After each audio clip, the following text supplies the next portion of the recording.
Buenas tardes, mi nombre es Edgar Aguirre.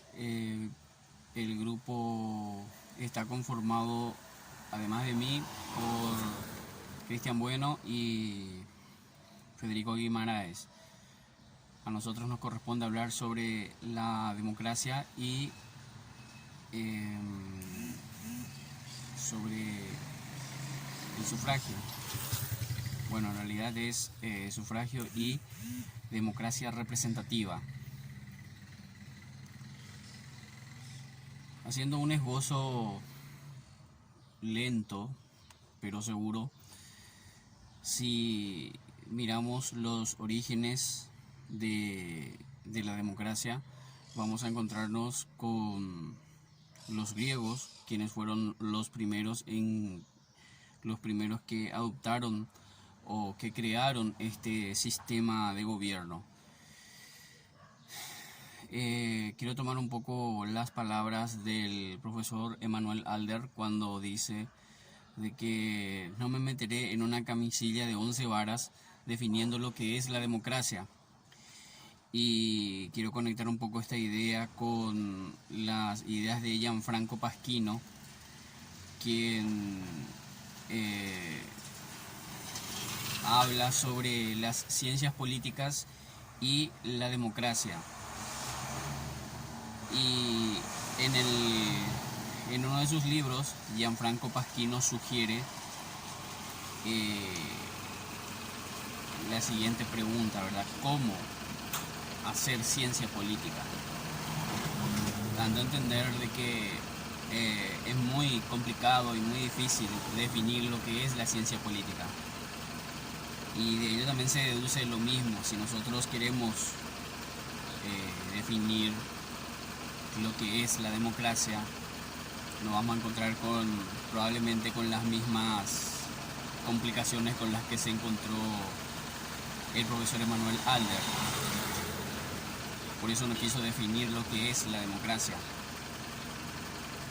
Y entonces, tomando la sugerencia en forma deductiva de lo que propone Gianfranco Pasquino, podríamos decir lo mismo, ¿verdad? De que cómo se hace la democracia. Y es ahí entonces en donde nos encontramos con dos alternativas. Tenemos por un lado la democracia directa. Muchos ponen de ejemplo a Suiza, que gobierna a través del referéndum, lo que los materiales audiovisuales, al menos los que yo vi, eh, prácticamente todo el año ellos se pasan votando 4 veces al año y gobiernan a través del referéndum. Después tenemos la democracia representativa, ¿verdad? Que es la democracia indirecta. Y bueno, en donde los ciudadanos eligen a sus representantes a través del voto. Y entonces es ahí en donde vemos el origen, ¿verdad? O la necesidad de una característica principal de la democracia, que es el sufragio.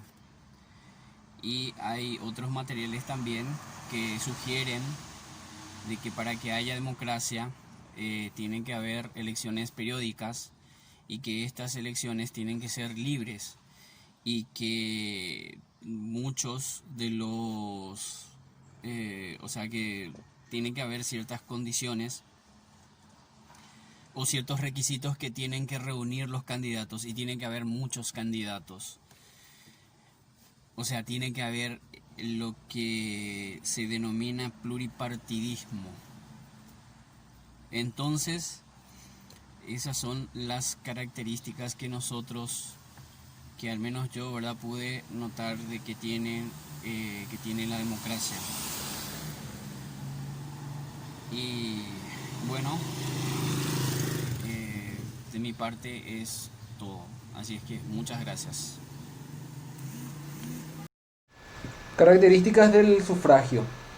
Una de ellas, o la primera, es la universal, ya que es una prerrogativa extensible a todos los ciudadanos, miembros de determinada comunidad que hayan alcanzado la mayoría de edad, es decir, la calidad de ser ciudadanos.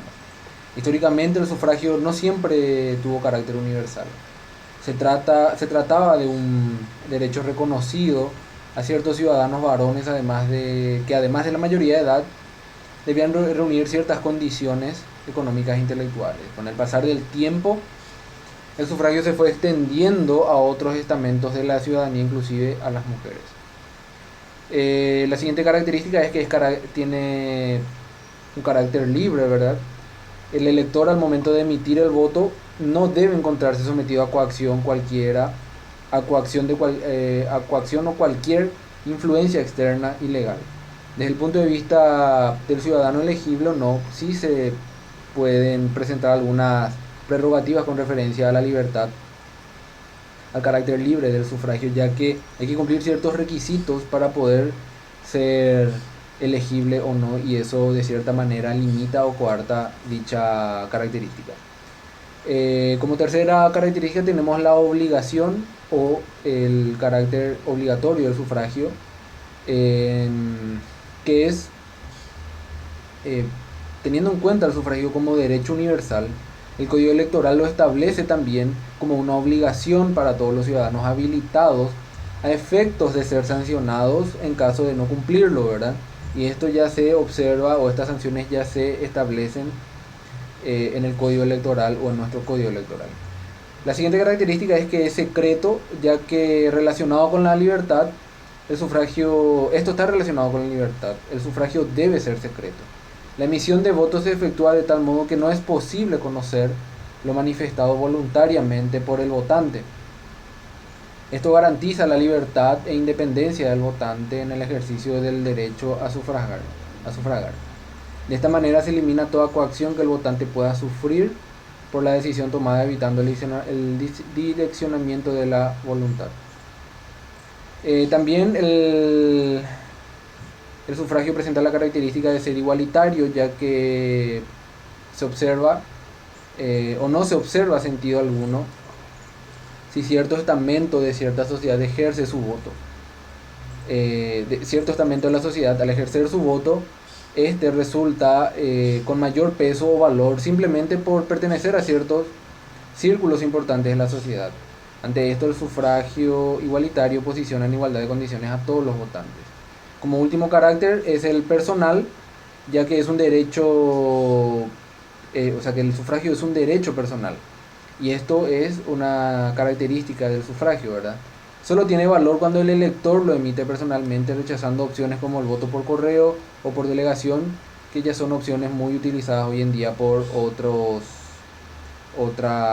países, ¿verdad? También tenemos a las funciones del sufragio, ya que ésta cumple ciertas funciones políticas de importancia básica en un Estado que pretenda ser democrático. Por ejemplo, produce representación, también produce gobiernos.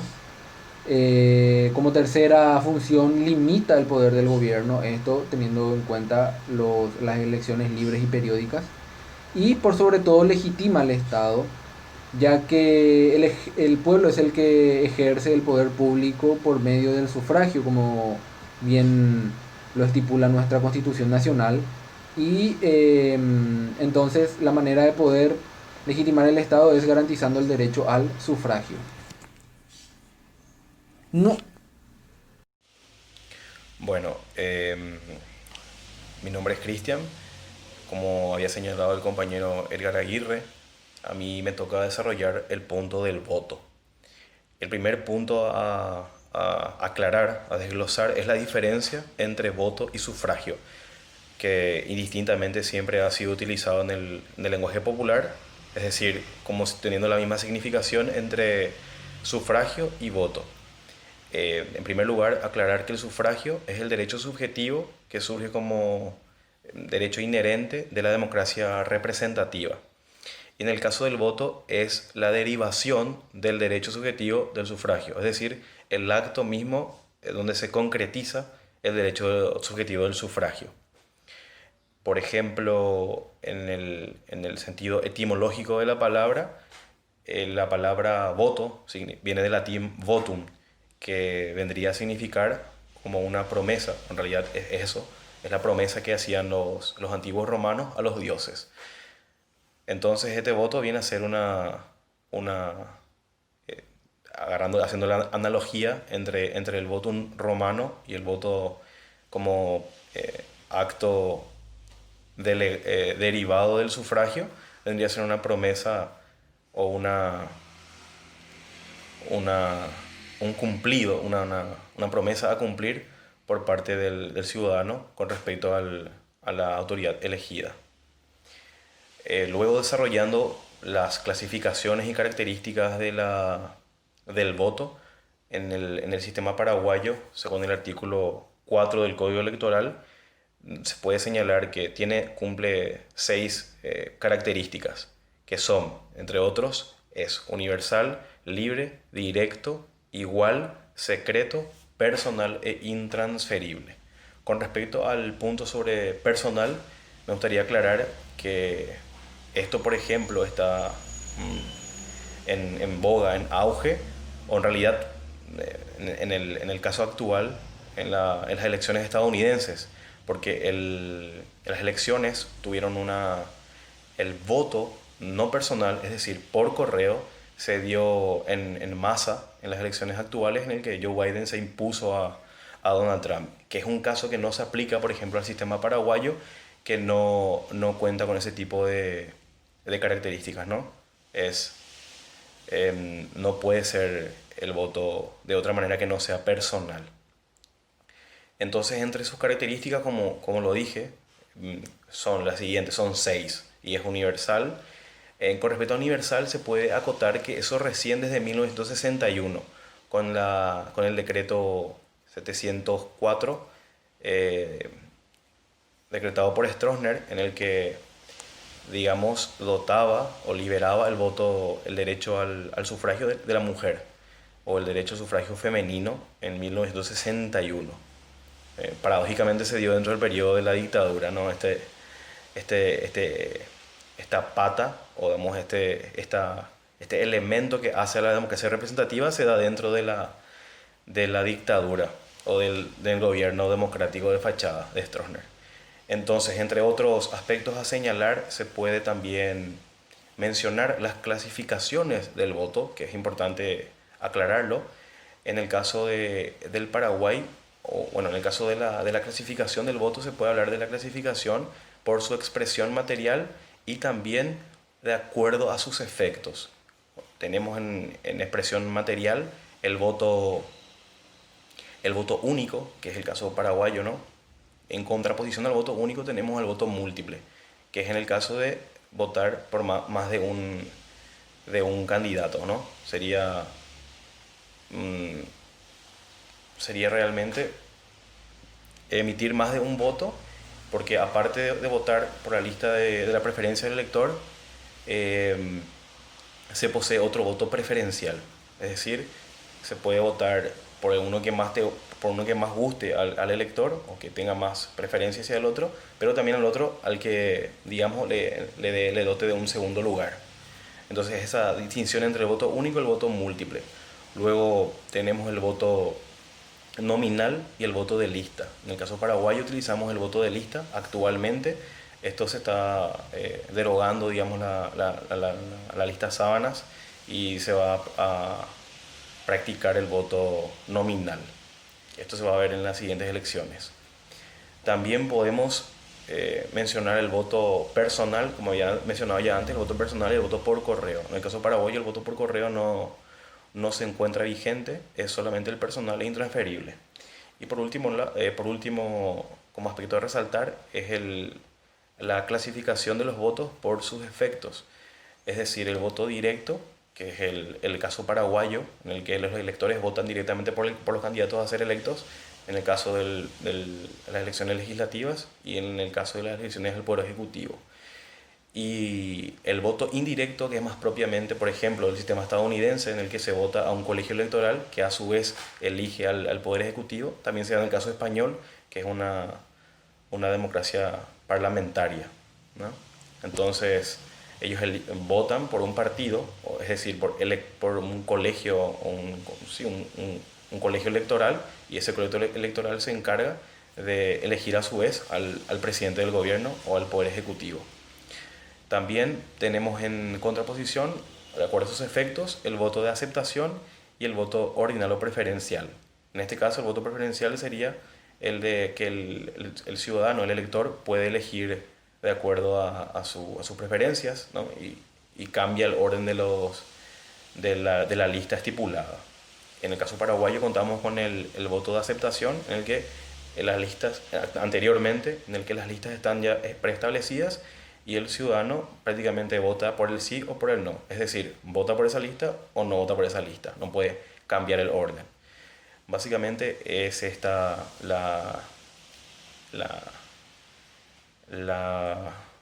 explicación con respecto a lo que atañe al voto como resultado del derecho subjetivo del sufragio. Muchas gracias.